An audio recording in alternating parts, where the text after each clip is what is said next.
Che cosa ti ho sempre detto riguardo i rivelatori PET Immune?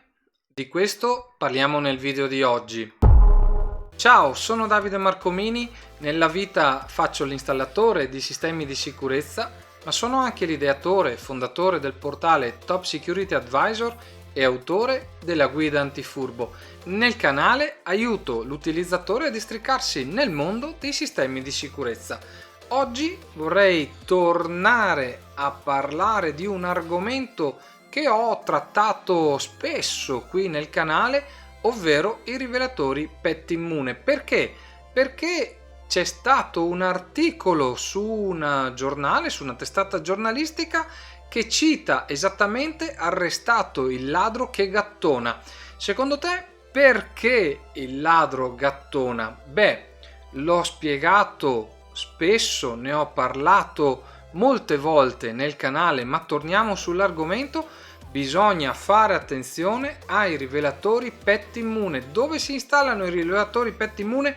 Vanno bene in tutte le occasioni i PET Immune. Perché installare sempre sensori PET Immune? Ecco, all'esterno può andarmi bene, all'interno un po' meno, anche se ci sono tecnologie che possono far funzionare in modo PET Immune, quindi discriminare i nostri piccoli animali anche utilizzando tecniche diverse. Abbiamo visto che il doppio PIR è potenzialmente un rischio anche per i ladri.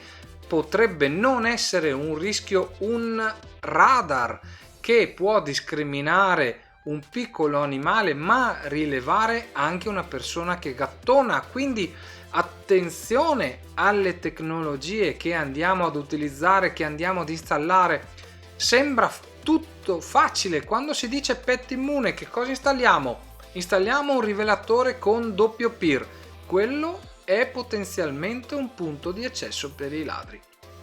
Quindi diamo un'occhiata a che cosa ha scritto questa testata giornalistica e che mi conferma che quello che ho sempre detto, ovvero che non tutti i ladri sono stupidi, ma che alcuni sanno come funzionano determinate tecnologie, determinati rivelatori, ed è per questo che oggi nel 2025 non possiamo più permetterci questi errori.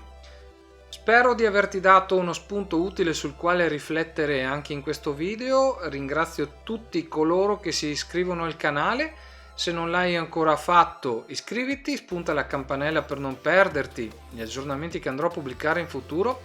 Ti aspetto nei prossimi video. Ciao!